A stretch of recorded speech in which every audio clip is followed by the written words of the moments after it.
खुलुमबाय बिटिआर चेनेलाव गासैखौबो बरायबाय। आंनि चेनेलखौ साबस्क्राइब खालायखाबा साबस्क्राइब खालायदो आरो बे खाथिनि बेल आइकन बेलखौबो थुनानै होदो जाहाथे गोदान भिडिअ हगारनायनि सिगांग्रो नटिफिकेसन सौहैनाय बायदि।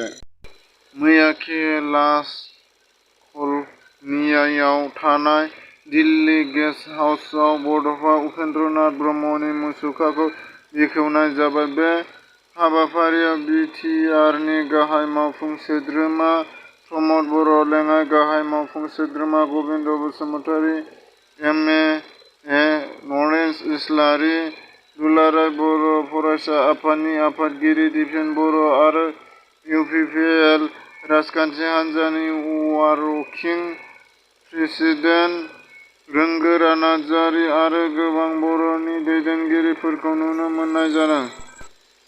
उफ्रा बिधान सभा बिसायख'थिनि सायाव एमपि नब कुमार सर'नियाया खौरांगिरिफोरनि सिगाङाव माखासे सोंनायनि थाखाय बाथ्रा बुंदों। बिथाङा फैगोन बिधान सभानि सायाव लानानै गोबां बाथ्रा बुंदों। बिजेपि दोलोआ गसाइगाव आरो तामुलपुर बियाबखौ इउपिपिएल दोलोनो हगारना होबाय। बिजाथिखौल' दासिमबो सायख'नाय जायाखै।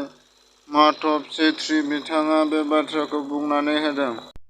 एमएलए जयन्त बसुमतारीया पश्चिम हालदगाव गामियाव गोरिब नखरफोरनाव थांनानै खौरां लाहैदों।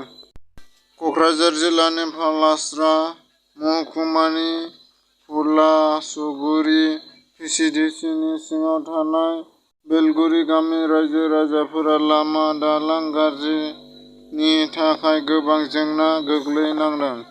निमाथि घाटनि नाव जावब्रबनायाव जिउ गोमानाय परिमिता दास ब्रह्मपुर दैमाखौ मोजां मोननायानो जोबथा। बिथाङा बेयावनो जिउ गोमानो गोनां जादों।